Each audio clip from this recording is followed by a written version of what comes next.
All right. Welcome, everybody, to the Caregiver Crisis Podcast. My name is Annalee Kruger. I'm the owner of CareRight Inc., a virtual family caregiver, dementia, senior care, and end of life consultancy that serves families, financial advisors, and corporations all across the globe. So, always excited to have fantastic guests on the podcast. Joining us today is Justin Weidenfeld. Justin is a financial life planner who helps families navigate the financial and emotional challenges that come with caregiving, loss, and legacy planning. After losing his father unexpectedly, Justin built a practice focused on guiding others through life's hardest transitions with empathy, clarity, and purpose. He works closely with sandwich generation families around multi-generational planning, helping make money make sense through unbiased advice. He also is the host, or should I say, grief financial officer of The Currency of Grief, a podcast that brings the taboo topics of death and money to the forefront of the conversation. Welcome to the show. So, Justin, can you share a little bit more about your biography, and then we can go ahead and get started in some of those bullet points that we want to talk about today?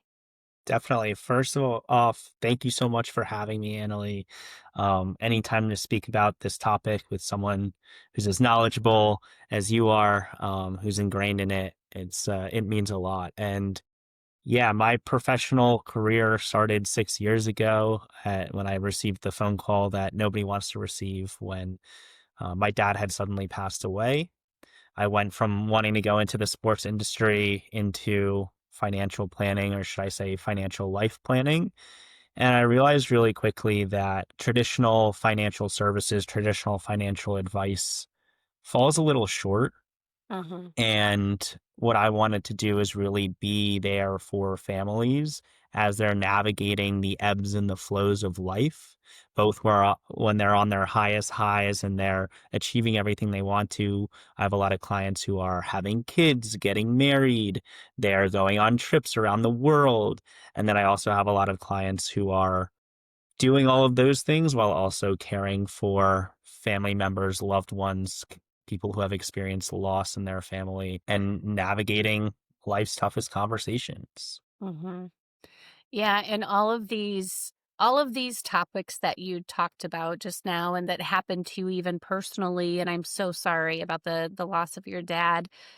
All of these issues, family caregiving, critical illness, sudden death, dementia progression, chronic illnesses, families in the midst of making senior care decisions, those are things that we help our families with when we do aging planning. And Mhm. so it's really exciting to meet with a financial planner who gets it. Thank you. Unfortunately, it could have been because of your dad passing away that you got real life experience really quick about how your life just changes and what that looks like. And, Yeah. Just that's what helped you become, the advisor that you are today, though. exactly. I mean, I was 21 years old when my dad passed away, and I was the personal representative of his estate. And I didn't know what a personal representative was. I didn't know what life insurance was. I didn't know what an estate was. And unfortunately, fast forward to today, I think the reason that our LinkedIn algorithms connected us was Yeah. because, unfortunately, my grandma was going through very challenging time. Her spouse got dementia. We were deciding between at-home care and a nursing home, and kind of going through it again. Unfortunately, she passed away a couple weeks ago, and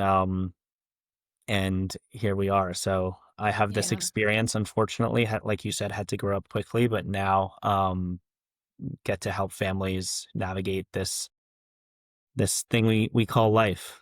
Yeah.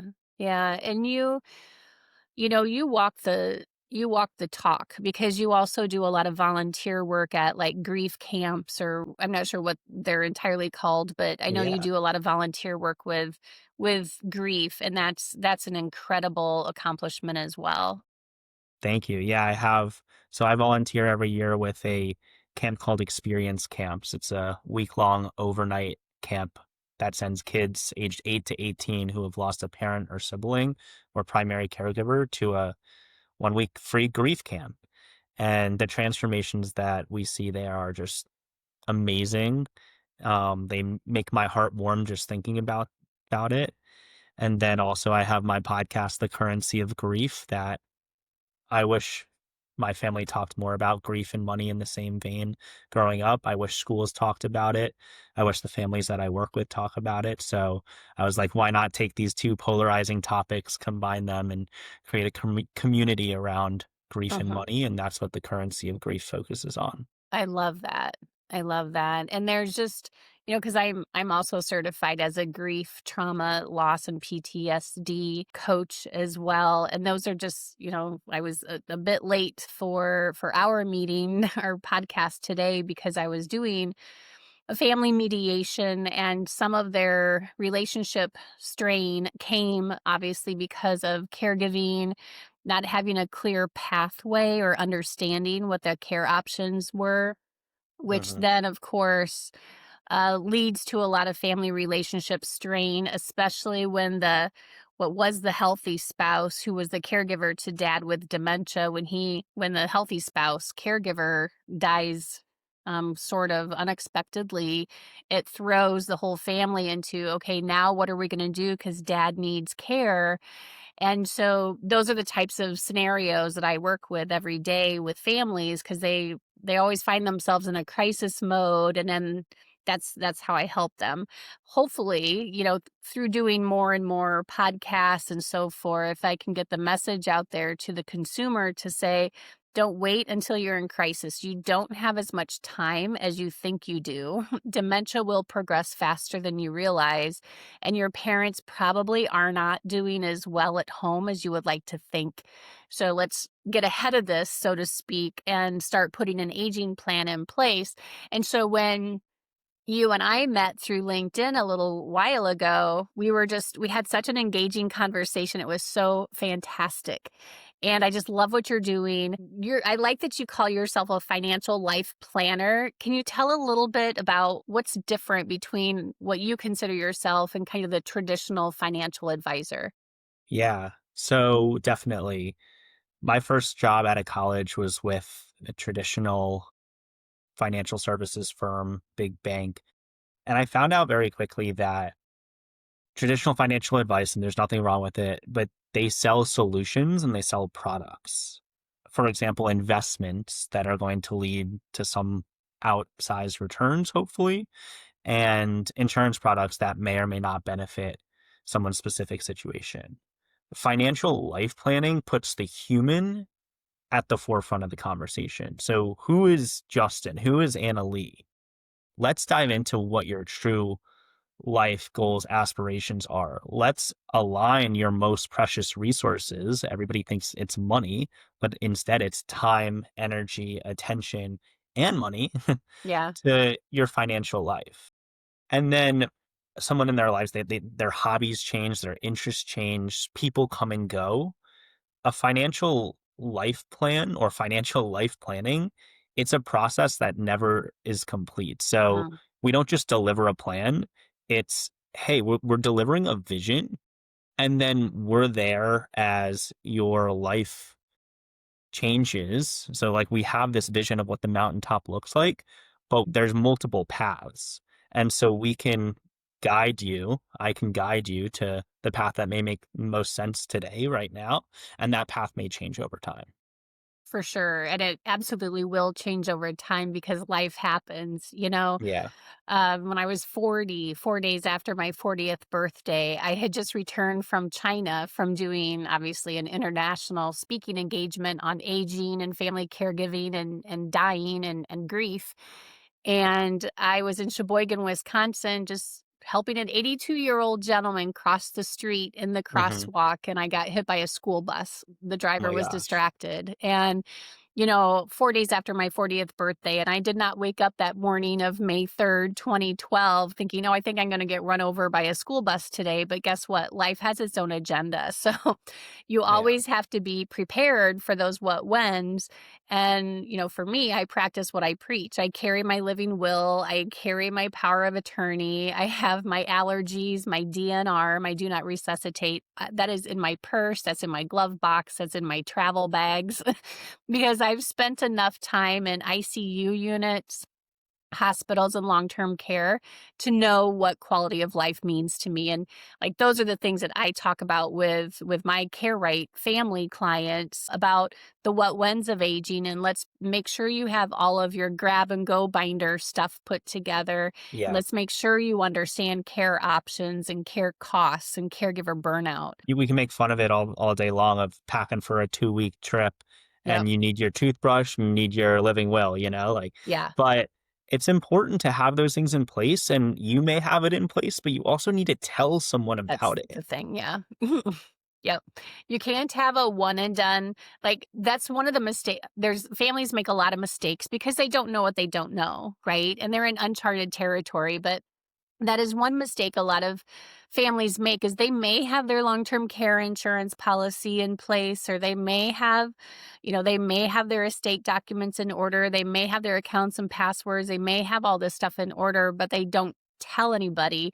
And then when dad has that major stroke, the kids are wasting literally days, weeks, and months trying to gather all of this data so that they can Mhm. step in and pay the bills or make the care decisions. And that's provided their parent even has those documents. If they don't, then they have to go into, emergency guardianship and conservatorship, and that's very costly. Yes. And on top of grieving, the last thing you wanna be doing is working with various financial institutions to, Yes. sign guardianship paperwork or conservatorship paperwork or pay the pool person.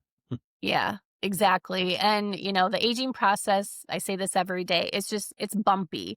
Mom might be okay today, but tomorrow she might fall. Or when you saw her a month ago, she was okay. But when you saw her, at your next visit a month later, she was more confused or lethargic. And sure enough, she's got a urinary tract infection. But if that wouldn't have got caught, she could have died from that, from going septic. So you do financial life planning. I do aging life planning, and that's why our services marry together really well Yeah. because you're not doing all the care options and senior care costs.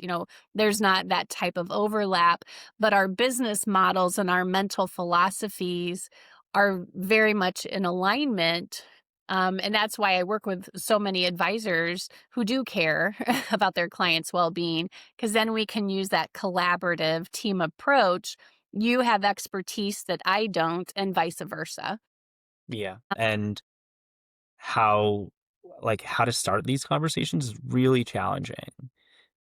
And the big thing is especially for estate plans, your estate plan could be rock solid, but if the people that are in the positions don't know or they're blindsided, then your plan is only as good as the people who follow it. Last year, I was looking and doing research around nursing homes for my grandmother, and we needed a memory care unit and an assisted living facility. And I came up with this amazing spreadsheet. And I was like, hey, let's go tour all these nursing homes. It's going to be awesome, like summer camp for old people. And then all of a sudden, they just really didn't want to go to a nursing home. They wanted to age at home. And fortunately, they had the funds to pay for that and a long-term care policy. I did all this research and created this plan and they didn't want to follow it. And that's perfectly fine. It's their life. Yeah. But with regards to why families don't have these conversations, it is really hard to think about. We're all super busy in our day-to-day lives. And so to think about, hey, what happens if I got hit by the school bus Yep. yesterday? Yep. Or what happens if I'm on this long trip and, something happens and I need extra care, I can't go back to work. And so my biggest piece of advice is just start intentionally. Don't just maybe think about it on a walk and not change anything, but set aside a lunch or a family. Like, how cool would it be to have a family trip where you go do something fun, like white water rafting and hiking, and then you go to lunch after and you're like, hey, I just want to talk about this really important topic. So none of you are blindsided by X, Y, and Z curveball. Uh-huh. Don't wait for the crisis to happen to Yep. start having these conversations, because that's when tempers flare. That's where emotions are at their highest. It's important to just, when everything's calm, say, hey, like, let's have this conversation. There's this is what I want. These are my values. Like, I really want a quarter of my estate to go to charity. So this is why, and this is what these charities mean to me. And therefore, instead of leaving your family with a burden of where are these accounts, what did my mom or dad want, you already know. You have the plan put on paper and you had the conversation. Yeah, and you can leverage, because this is one of the most common topics when I do speaking and podcasts, is because everybody's like, yeah, this sounds all great and fine and dandy. But again, how do we start these conversations? You can leverage this podcast. You can send them this link and say, we listened to this podcast. There's two people. One does aging, senior care planning, family relationships, grief, loss, death, and dying. That's me, the planning piece. You do the financial piece that touches on those topics as well. But you can leverage this podcast and say, mom and dad, what do you have in place? Do you have a power of attorney? Where is it? Who is it? Am I Yeah. it? Am I it? What are your wishes? Well, Where yeah. do you have where are all of your accounts and your passwords? Who's your financial advisor, and which bills come out of which accounts? And if you're the healthcare POA, power of attorney, what are your end of life wishes? And let's walk through different scenarios and, start those conversations. And sometimes parents feel like they're being picked on, like, well, I'm healthy. Why do we have to talk about this stuff? Well, that's why, because you're healthy now, but you're not going to be at some point. Mhm. And And if this do this as a whole conversation, family.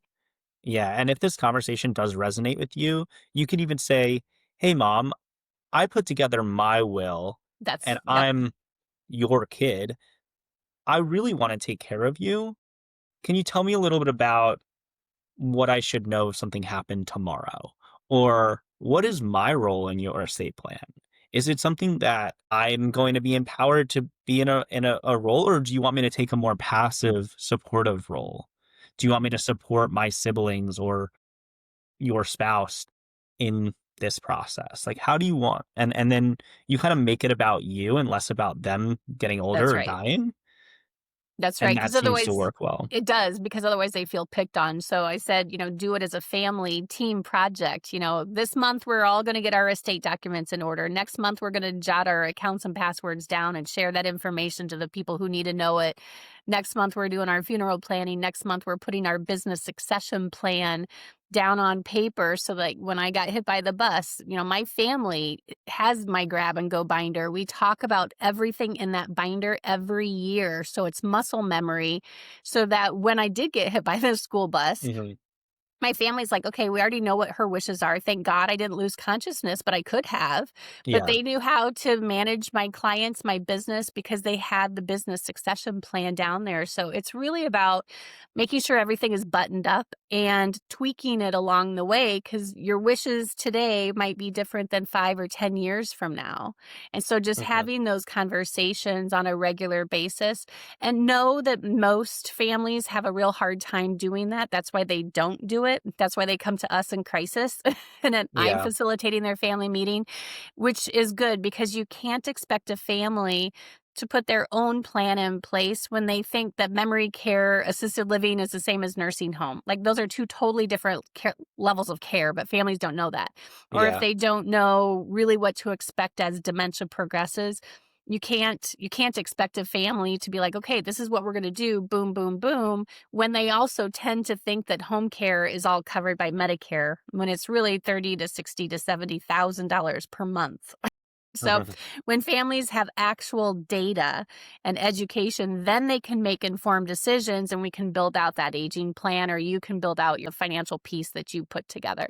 Definitely. And I mean, I just think there should be a college class that Agree. or a high school class that everybody's mandatory has to take about cost of aging, what are these estate documents, like financial planning, so on and so forth. I agree. I've been training your industry since 2011, and it has been incredibly slow going because there's just not a lot of coachable folks that really understand unless they've been through it. Then they get it. Then they're like, "Oh my gosh, Yeah. this is really impactful." And I'm like, "I know." Well, I want to go back to just a little really quickly about traditional financial advice Yeah. because the next evolution of the financial planning industry because traditional financial advice, like advisors get paid based on the Paid. products that they sell. So Correct. they're not incentivized to have these conversations. They're incentivized to find the solution as quick as possible and move on to the next client. Yep. And the next generation of advisors are charging for their hours, for their time, for their advice, which is how I charge. And therefore, you have someone who's sitting on the same side of the table who's going to spend however long it takes and be your confidant, the person who's going to guide you to help implement the actual plan and have Yep. these conversations. They're going to hold you accountable potentially to setting up that time on the calendar. Yep, for sure. And that's really what families need. They need that hand holding because we have that. We just call it care packages, ongoing care Hmm. packages, because I come from a place of caring. So Yeah. everything that we do as part of our brand is obviously care. And so that's really what families need because if they don't have that hand holding and that ongoing guidance and support, then when that next fall happens or that next UTI happens, they're like, "Oh my gosh, what do we do now?" And this way it's nice to have someone that has designated time and on speed dial to like help them make this next batch of care decisions. So Yeah. this has been great. Is there anything else that you would like to share in the last minute or so that we have? Yeah. Just a couple more things for people in the sandwich generation, people who are planning on taking care of their parents and their kids at the same time while growing in their lives and their careers. Just think about your life and think about the capacity that you have to take on potentially a care role and have the conversation about whether or not you do have the capacity and also make sure that you have the support system around you so that if you're taking care of mom and dad, that maybe your husband or wife or kid can help cook you dinner or walk the dog, or you have a therapist or a personal trainer or a routine in place to take care of yourself because you really do have to secure your own mask before helping others. And then one last quote that I want to leave you on is Warren Buffett has an incredible quote that's write your obituary and live every day to it. Mhm. And by doing that, actually, literally, A, you can live your life more intentionally. And further, if there are people who you're going to leave a legacy for, it's important for them to know. And you can pass along those values while there is still time. That's exactly right. The more proactive that you can be, get all of this documented, communicate what you've documented, make sure everybody has copies of what they need, like the power of attorney and the living will. And then that sets you as a family up for success because the last thing that most families want is to never talk again after mom dies. And Mhm. that's what happens when people don't put an aging plan in place like what we do. That's what happens when people don't work with an advisor like you who helps make sure everything is buttoned up and these difficult conversations have been held with or on behalf of the family. So this Yeah. has been fantastic. I so appreciate your time. I appreciate everything that you do. I appreciate all that volunteer work that you do with those kids that have lost loved ones. That's so incredible. So incredible that you do that. Mhm. Thank you, Annalee. It's been a pleasure to be on the Care Right podcast. Very good. Thank you so much. And have a wonderful rest of your week. And it's always great to see you, Justin. Of course. Have a great day. You too.